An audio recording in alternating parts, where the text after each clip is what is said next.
हम बात कर लेते हैं sexual reproduction in flowering plant की। चलिए, पहला चैप्टर है, तो हम बात कर लेते हैं।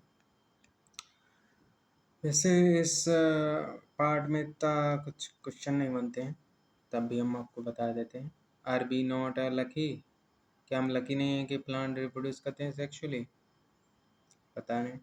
तो आज की दुविधा ये है कि the myriad of flower that have be enjoy, आज जो हम देख रहे हैं गैजिंग एट देखते हैं, और जो सैंड इनसे बनती हैं, and the perfume that be sown over डालते हैं, जो the rich colour that attract us, हमको जो कलर दिखते हैं, are all there as an add.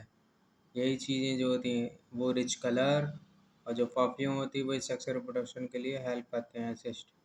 Flower do not exist only for us, हमारे लिए नहीं, to be use for our own selfishness के लिए।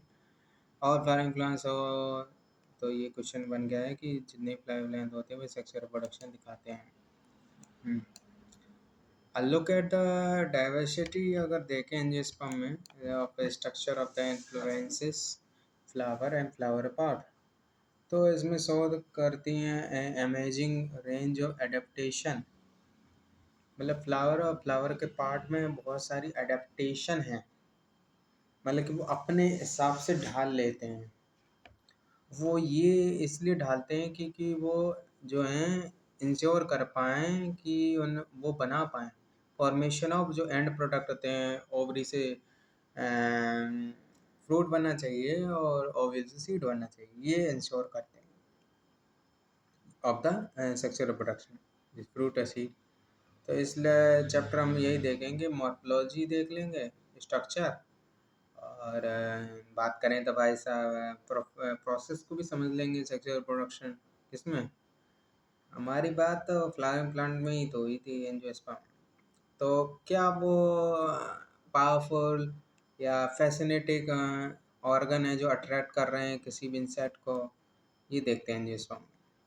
तो ह्यूमन बीइंग में क्या है, इंटीमेट रिलेशन में, मतलब कि एक क्लोजली रिलेशनशिप है फ्लावर से। ये बहुत पुराने टाइम इमेमोरियल हमारे मेमोरीज में बंधी हुई है।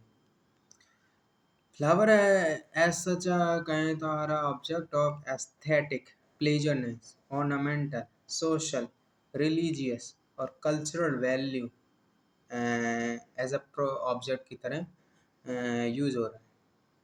So they have always been used as a symbol, या एज अ सिंबल के फॉर्म में भी यूज हो सकता है कि हमें जैसे रोज़ दे रहे हैं तो एज अ लव, कि आप आई लव यू टू किसी को कहना चाहते हो, तो ये कन्वे एक मैसेज दे रहे हैं सिंबल के फॉर्म में, वो कन्वेइंग इम्पोर्टेंट ह्यूमन फीलिंग, जैसे लव, अफेक्शन दिखाना, हैप्पीनेस, ग्रीफनेस, मॉर्निंग।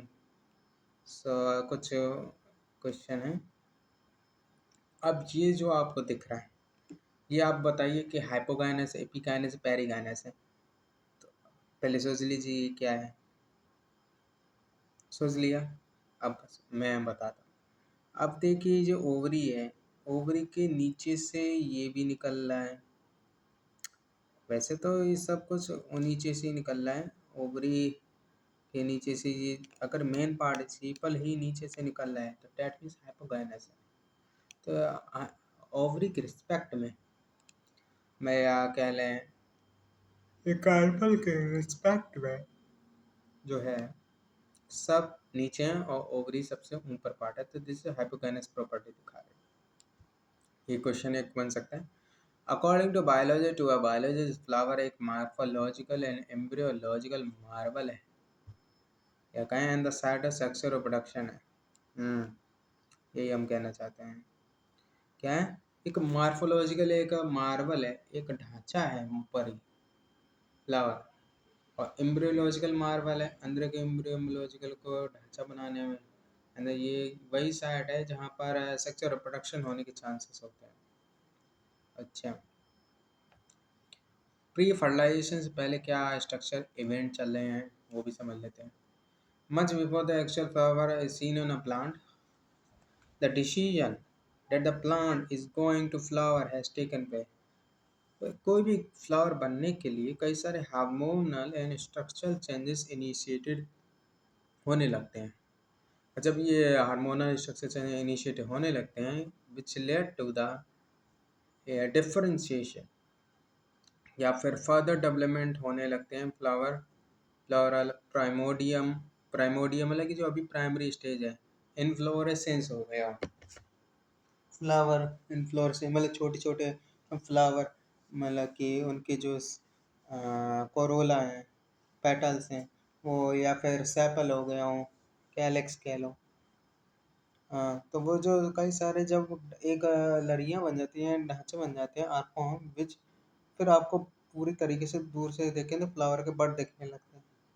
एंड देन उसके बाद वो फ्लावर का बड फ्लावर में कन्वर्ट हो जाता है।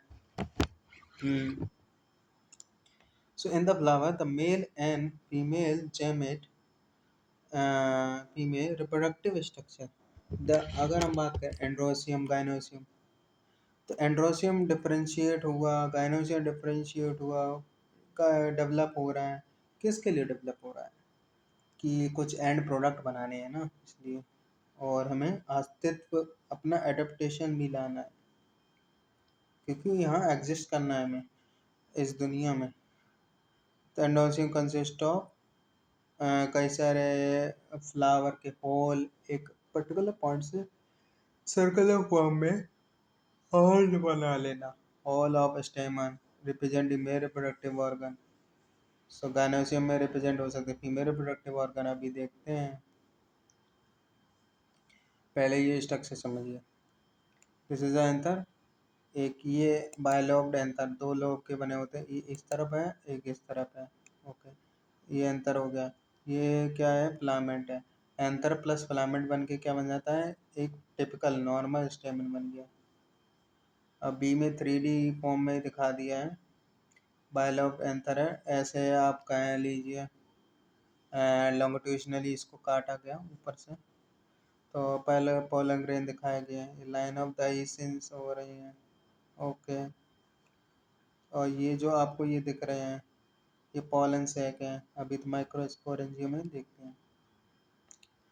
Okay, the two part typical स्टेमन, the long स्टेमन का लॉन्ग स्टेमन इज द का जो लॉन्ग एंड सिलेंड्रिकल पार्ट होता है, सब फिलामेंट के देख रहे, लंबा सा सिलेंड्रिकल सिलेंडर टाइप का। ओके, पतला cylinder. Okay, stop called filament and terminally generally, और टर्मिनल ही देखो एक जगह पे पीछे जनरली बायलॉब दो लोब का स्ट्रक्चर होता है, इसे एंथर कह दिया। प्रॉक्सिमल एंड ऑफ फिलामेंट, ये टर्मिनल था तो नीचे प्रॉक्सिमल पास वाला है एंड जो है proximal end of the filament का, जो है जहाँ पर यहाँ पर जो है थैलेमस अटैच होता है, ये रिसेप्टिकल कह लीजिए, अटैच टू द थैलेमस और petal of the flower.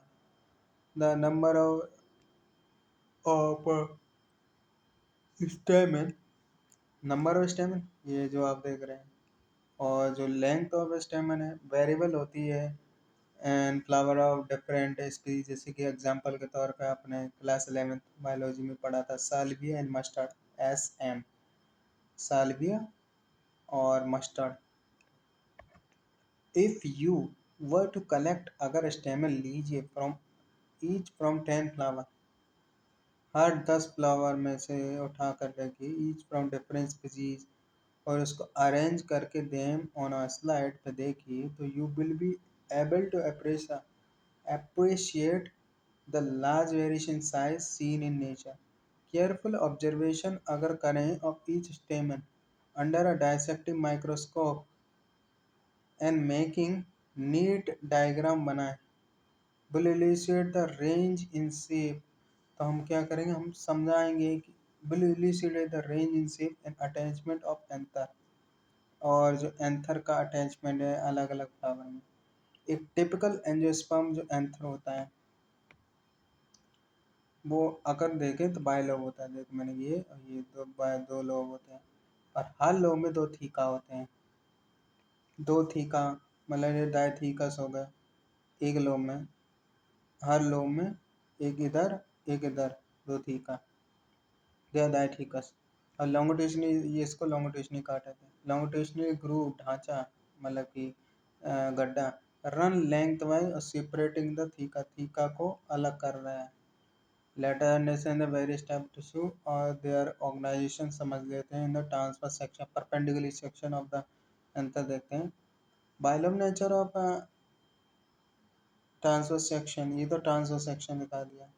The bilobed nature of an anther is very distinct, अलग ही है the transverse section of bilobed nature anther is very distinct दिख रहा है अब एंथर। ओके, एंथर एक तरह का फोर साइडेड, मतलब कि साइड साइड में लगे हैं बिल्कुल ही किनारे पे, टेट्रागोन स्ट्रक्चर है। हम्म, तो यहाँ पर टेट्रागोनल साइड साइड में, टेट्रागोनल एक दो तीन चार टेट्रागोनल स्ट्रक्चर, और वो की माइक्रोस्पोरेंजी जो कि फर्दर आगे चल के जब डेवलप यंग हो जाएगा तो डेवलपमेंट पॉलन सेग में कर जाएगा। लोकेटेड एट द कॉर्नर, और हर लो में, इन ईच लो, ये जो एक लो है इसमें दो माइक्रोस्पोरेंजिया होते हैं, तो दो में चार हो जाएंगे। वो नथिंग बट पोलन सेक होते हैं, वही कंटेन कर रहे थे pollen grains they. So microsporangia develop further and become pollen segment, they extend longitudinally pollen section, जो कि डेवलप फर्दर बिकम पोलन से longitudinally, मतलब कि इस तरीके से जो कि एक्सटेंड कर रहे हैं all through the length of an anther, anther की लेंथ में, एंड आर पैक्ड विद, और वो किससे पोलन से क्या पैक किए होंगे, पोलन ग्रेन को। स्ट्रक्चर ऑफ माइक्रोस्पोरेंजिया देख लें तो in a transverse section typical microsporangia appear near circular circular in outline, मतलब कि बाहरी तौर पे देखे तो सर्कुलर ही दिखेगा outline. It is generally surrounded by चार बॉल लेयर होती हैं। ओके, बाहरी एपिडर्मिस, फिर उसके अंदर एंडोथीशियम, फिर उसके अंदर मिडिल लेयर, फिर इसके अंदर टेप्टम। ओके, तो आउटर की थ्री लेयर होती है, epidermis, endothecium, medium, middle layer. They perform the function of protection and help in the scenes, मतलब कि निकालने में और एंथर को निकालने में, ये फट जाए मतलब दही सीन से मतलब कि एंथर फट गया तो release of the pollen grain निकलना। इनर मोस्ट बॉल लेयर होती है वो टेप्टम होती है, टेप्टम नरिश करती है डेवलपिंग पोलन ग्रेन को, मतलब नरिशमेंट प्रोवाइड, खाना बना देती है। तो cell of the tapetum dense होता है, generally more than one nucleus, मतलब कि पॉलीन्यूक्लिएटेड होगा, more than one nucleus. So it can be, can say it can be become a binucleate हो सकता है, ये कह सकते हैं हम। तो हाँ, क्या टैप्टा सेल कैसे, टैप्टा सेल बिकम बाइन्यूक्लिएट कैसे हो जाती है, वो हम इनको समझा देते हैं कैसे होती है। तो पहले देखिए टैप्टल सेल बायोन्यूक्लिएट कैसे बनती है, ये समझते हैं। टैप्टम, टैप्टम एंथर के हर माइक्रोस्पोरेंजियम के सबसे अंदर वाली न्यूट्रिटिव लेयर है। इसका काम है कि पोलन ग्रेन को खाना देना होता है, खाना दे दिया, नरिशमेंट देना। प्रोसेस क्या है, टैप्टल सेल बायोन्यूक्लिएट कैसे होती है वो देखें। स्टार्ट में अगर हम देखें तो जो स्टार्ट में कहें तो टैप्टल सेल नॉर्मल डिप्लॉयड सेल होती है, मतलब कि एक न्यूक्लियर टू एन, तो दो एन है जाइगोटिक टाइप की। म्योसिस के टाइम जब माइक्रोस्पोर मदर सेल या पॉलर मदर सेल म्योसिस कर रहे हैं, और पॉलर मदर सेल म्योसिस कर रही है, माइक्रोस कर रहे होते हैं, तभी टैप्टल सेल में भी क्या होती है, जब पॉलर मदर सेल है, ओके, पॉलर मदर सेल्स के अंदर जब चलती है तो पॉलन ग्रेन बनते हैं। तो यहाँ पर भी तभी टैप्टल सेल में भी क्या टू एन है, इसमें भी डिवीजन होता है, म्योसिस हुई, टू एन का एन हो जाएगा। कैरियोकाइनेसिस होता है, कैरियोकाइनेसिस हो जाता है मगर साइटोकाइनेसिस नहीं होता है। जैसे सिंसियम कंडीशन, साइटोकाइनेसिस नहीं हुई, सेल का डिवीजन नहीं हुआ, कैरियोकाइनेसिस मल्टीपल न्यूक्लियोटाइड है, तो न्यूक्लियस दो बार डिवाइड हो जाता है, लेकिन सेल वॉल बीच में नहीं बनती। अच्छा, इसके रिजल्ट में क्या हुआ कि एक सेल में दो न्यूक्लियर बायोन्यूक्लिएट सेल बन गए हैं।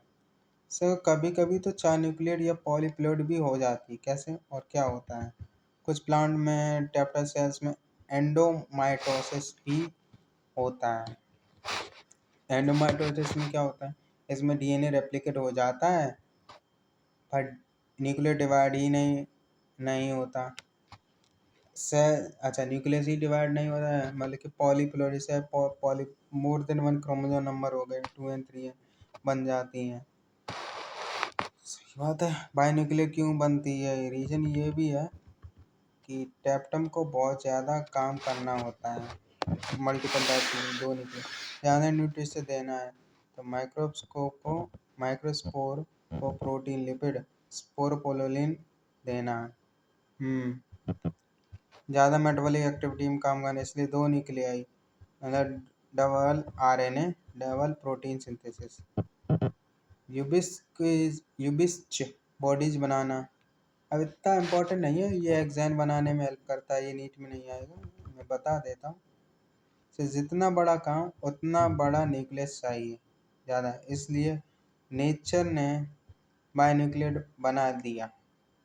तो बायोन्यूक्लियर एक न्यूक्लियस से काम नहीं चल रहा था इस इतनी सारी प्रोसेस को काम करने के लिए, तो और भी प्रोसेस करने के लिए दो न्यूक्लियस की ज़रूरत पड़ी।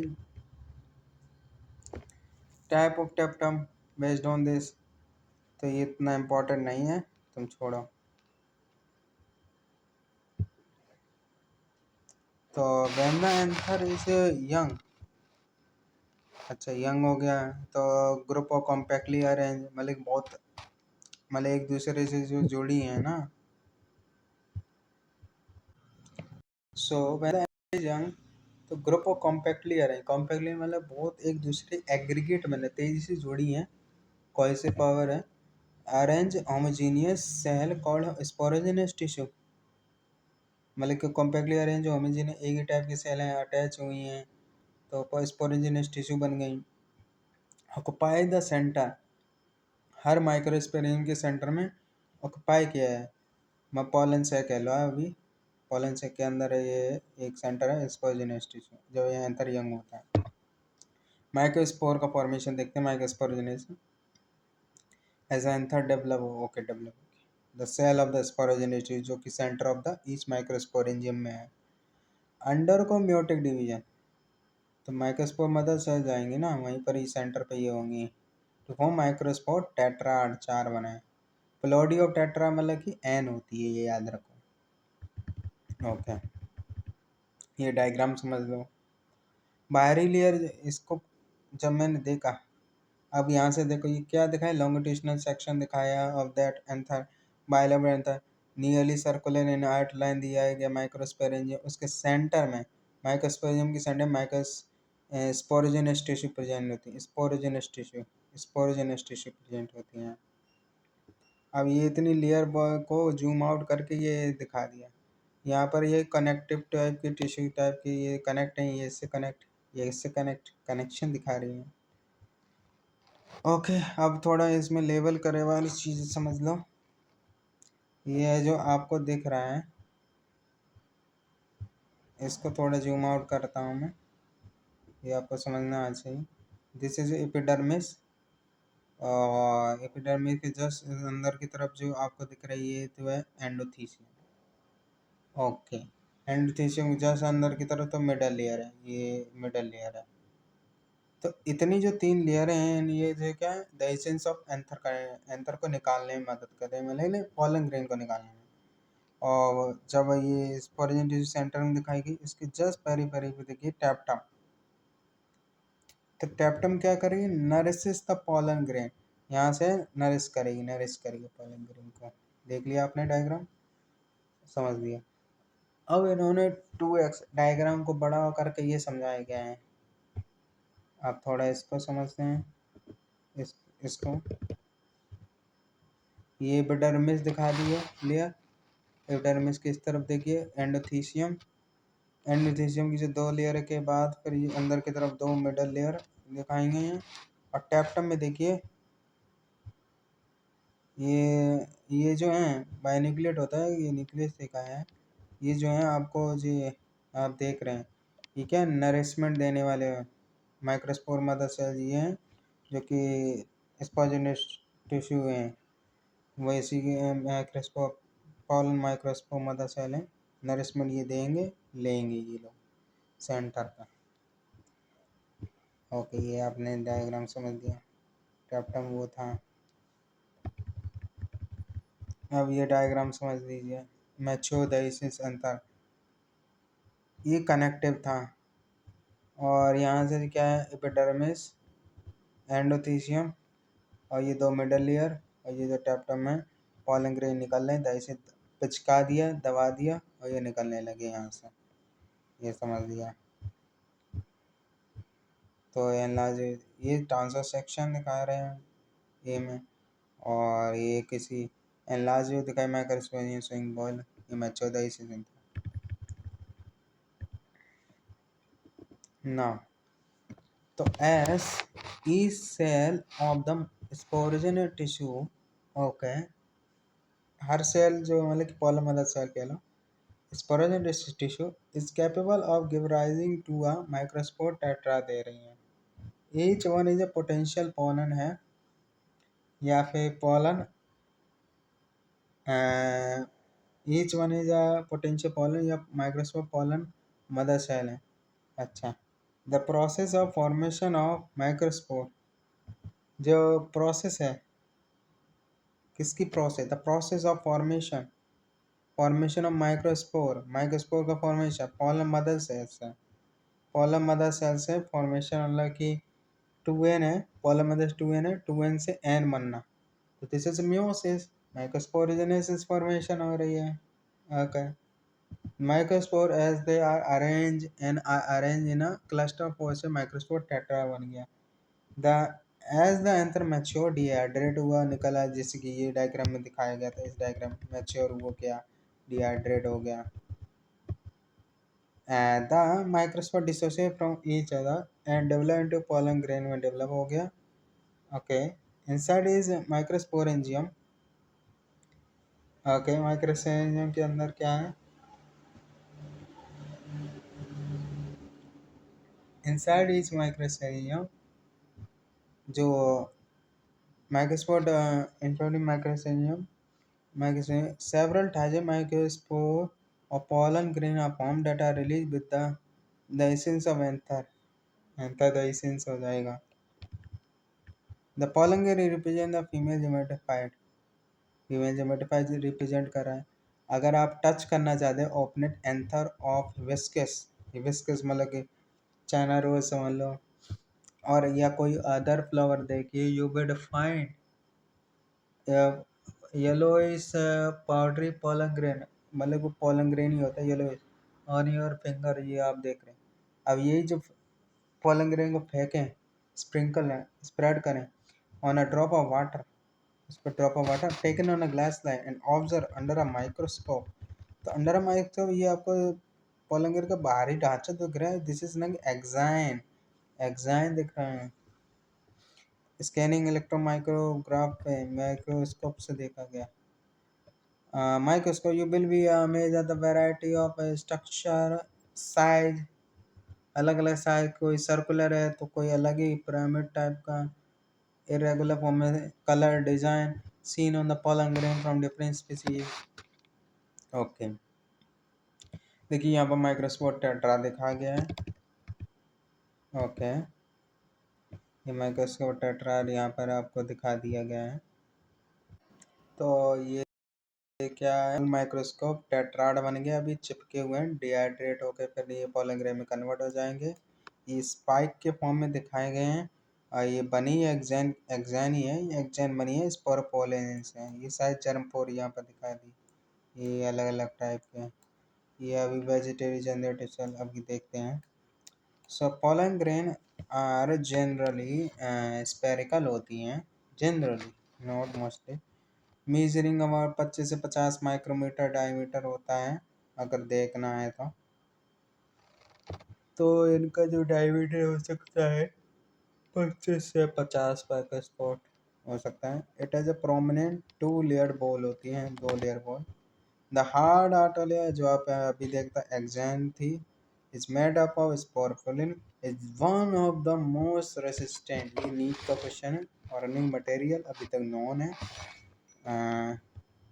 ओके, इट कैन withstand, हम कहें so it can withstand high temperature and strong acid and alkali. No enzyme that degrade sporopollen isophonon. कोई अभी तक एंजाइम माइकलाल एंजाइम नहीं बनाया जिसको डिग्रेड कर पाए, हाई टेम्परेचर की विथस्टैंड कर रहा है, स्ट्रॉन्ग एसिड अल्कली को भी विथस्टैंड टॉलरेट कर पा रहा है। पॉलन ग्रेन एग्जाम जो है प्रोमिनेंट अपर्चर होता है, जिसे मतलब कि एक अपर्चर मतलब सर्कुलर होल होता है, जर्म पोर कह लें, जहाँ पर स्पोर पोलिन अपसेंट होता है। पॉलन ग्रेन आप बेल प्रिजर्व किया जा सकता है फॉसिल के फॉर्म में, क्योंकि because of the presence of the spore pollen present होता है। एग्जाम क्या एग्जिबिट करता है, एक फैसिनेटिंग एरे, अलग ही वैरायटी, फैसिनेटिंग मैनर में अच्छा से दिखने वाला पैटर्न और डिजाइन है। why do you think exam would be hard? Hard क्यों है? क्योंकि स्पोर पोलिनेंस बना है ना, इसलिए hard है। वो खुद ही सेल्फ हार्ड है, कोई इसको डिग्रेड नहीं कर पा रहा। What is the function of germ four? इसी के through which pollen grain oxygen nourishment जो भी कुछ ले रहा है। Inner ball of the pollen grain is intine कहते हैं। ओके, इंटाइन इज थिन है और कॉन्टिन्यूस लेयर है, कोई गैप नहीं है या कहीं कहीं फटी वटी नहीं है। ये layer made of cellulose pectin से बनी हुई है intine. The cytoplasm pollen grain जो सराउंडेड बाय प्लाज्मा मेम्ब्रेन से, ओके ये तो पता ही होता है। when the pollen grain when the pollen grain is mature it contain the two cell। mature हुआ, पहला तो वेजिटेटिव, दूसरा जनरेटिव सेल। तो वेजिटेटिव सेल जो होता है वो क्या होता है, बड़ा होता है और वो बहुत बड़ा होता है and has a food reserve होता है and large irregularly shape nucleus हो गया।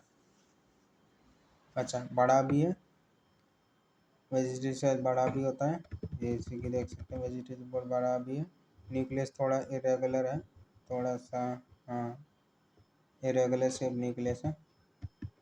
ओके, बट जो जनरेटिव सेल है स्मॉल है और स्पिंडल शेप का जैसा दिख रहा है। फ्लोट इन द साइटोप्लाज्म, ये साइटोप्लाज्म किसका चल रहा है भाई, वेजिटेटिव का। In the cytoplasm of the vegetative cell क्या है ना, it is generally spindle cell grains arrangement and a nucleus and over 60% of angiosperm pollen grain से सेड हो जाते हैं दो सेल स्टेज में। अच्छा, पोलन ग्रेन तो 60% ऑफ एंजियोस्पर्म जो होते हैं वो किसमें, दो सेल स्टेज वेजिटेटिव जनरेटिव। मतलब 40% और रिमेनिंग स्पीसीज में जेनेटिक से डिवाइड माइटोटिकली, माइटोटिस करके टू गिव राइज, दो मेल जेमेट बन जाते हैं किसमें, जेनेटिक से आगे चल के डिवाइड होके माइटोसिस करके two male gamete before pollen grain shed हो जाए, 3 सेल स्टेज में सेड होने से पहले। तो ये है। अब हम थोड़ा सा आगे ये समझते हैं, ये कोई पोलन ग्रेन है, इसका अंदर का पार्ट दिखाया गया, एक क्या है, एक ऊपर का देख लिया enlarge view of pollen grain tetra देख लिया। अब स्टेजेस मैच्योरिंग माइक्रोस्पोर का पोलन ग्रेन में कैसे कन्वर्ट है। माइक्रोस्पोर एक पूरा ही है, अंदर का ये प्लाज्मा मेम्ब्रेन, ये साइटोप्लाज्म दिखाया है, ये न्यूक्लियस दिखाया गया है, इसमें 2 वैक्यूल दिखाए गए हैं, ये भी समझ लो। थोड़ा सा इस इमेज को, पहला जो ये दिखाया गया है, ये न्यूक्लियस दिखा दिया है, साइटोप्लाज्म प्रोमिनेंट दिखा दिया है, जो एक्साइन है बाहर की है, एंटाइन अंदर की है, प्लाज्मा मेम्ब्रेन दिखा दी ना। दूसरे में हम क्या है कि अब क्या है, डिवीजन स्टार्ट हो गई, माइटोटिक डिवीजन। तो वैक्यूल साइटोप्लाज्म वैक्यूल बनने लगे, 2 वैक्यूल है, तो वैक्यूलों ने क्या साइड में कर दिया, न्यूक्लियस की शिफ्टमेंट ऑफ द साइड हो गया, न्यूक्लियस एक तरह साइड हो गया। फिर यहाँ पर डिवीजन होने लगी, एसिमेट्रिकली डिवीजन, माइटोटिक डिवीजन होने लगी, क्योंकि एक का साइज बड़ा होना है। एसिमेट्रिक डिवीजन होने लगी तो स्पिंडल बनने लगे, एसिमेट्रिक स्पिंडल। इससे क्या हुआ, एक तरफ बड़ा सा पार्ट वेजिटेटिव सेल बन जाए, एक तरफ छोटा सा पार्ट। वेजिटेटिव सेल का ही कंपार्टमेंट मेन है, तो उस कंपार्टमेंट में ही ये जेनेटिव सेल जो है फ्लोट कर रहा है, उसी में रह रहा है। वेजिटेटिव सेल आगे चल के पोलन ट्यूब ही बनाएगा तभी, ये देख रहे हैं आपको। तो मैच्योर हो गया, मैं एक्सपोजर पे पोलन ग्रेन कन्वर्ट हो जाएगा। पोलन ग्रेन और मैनी स्पीसीज कॉज क्या कहते हैं, सेवरल एलर्जी एंड एलर्जी और ब्रोंकियल में ब्रोंकस रीजन में एफ्लिक्शन तकलीफ लाती है। In some people often leading to क्या होने लगता है, chronic respiratory disorder, asthma, bronchitis. It may be mention that parthenium जो है, पार्थिनिया हिस्टेरोफोरस, जो कि एक और कैरेट ग्रास कह लो उसे, जो एक इन्वेजिव वीड है, इंडिया में आई थी एज अ कॉन्टामिनेंट की तरह, मान लो विथ इम्पोर्टेंट वीट साथ में, इसके साथ में आई, हैज़ बिकम यूबिक्विटस, हर जगह in occurrence cause several allergy, pollen allergy करने लगी। पॉलन ग्रेन आज के टाइम में रिच है nutrient, it has become a fashion हो गया यार इन रिसेंट ईयर कि आप यूज़ करने लगे pollen tablet as a food supplement in western country, कि जो लार्ज नंबर पॉलन प्रोडक्ट हैं in the form of tablet और सिरप आर अवेलेबल हो रहे हैं in the market. Pollen consumption has been claim to increase the performance of athlete, ये बढ़ा रहे हैं एथलीट की परफॉर्मेंस, डोपिंग कर रहे हैं रेस हॉर्सेस की, ओके, रेस हॉर्सेस की परफॉर्मेंस बढ़ रही है, ये पॉलन के प्रोडक्ट हैं। ऐसे सीड फॉर्म में ये होती हैं, ये आप देख सकते हैं, bee pollen, natural bee collect pollen, tiny golden pots, ये नेचुरल हनी बी से लिया है, ये आप देख सकते हो। ये जो आपको दिख रहा है, ये कोई फूल है, उस फूल के ये जो है अंदर के पार्ट कहीं हुए हैं, ये पॉलन ग्रेन ये निकाल के ले जा रहा है और ये फिर डिपॉजिट कर देगा स्टिग्मा पे, स्टाइल ऑफ ओवरी पे, ये मधुमक्खी मतलब भर रही है जो भी कुछ हो दिखाई रही है पॉलन प्रोडक्ट। ओके, एक बार व्हेन पॉलन प्रोडक्ट ये देख लिए, when once they as said मतलब कि pollen grain have to land on the stigma for the lose viability if they have to bring out fertilizer. How long do you think pollen grain retain कर लेता, कितने देर तक retain कर लेगा, ये depend करता है, the period for which pollen grain remain viable is highly variable and to some extent depend करता है कि उस सराउंडिंग में टेम्परेचर कितना रह रहा है, प्रिवेल कर रहा है, प्रिवेलिंग कर रहा है, ह्यूमिडिटी कितनी है। In some cereals such as rice है, wheat है, pollen की lose viability within 30 minutes of the release lose कर देता है। And in some members जैसे Rosaceae, Leguminosae and Solanaceae, they maintain viability for months. You may have heard of storing semen, sperm of many animals, including human, for artificial insemination. It is possible to store कर सकते pollen grain of a large number of species for a year in liquid nitrogen 196 degrees Celsius. Cry preservation. Such stock pollen can use as pollen blank similar to seed bank, crop breeding programme में बहुत अच्छा है कहें तो।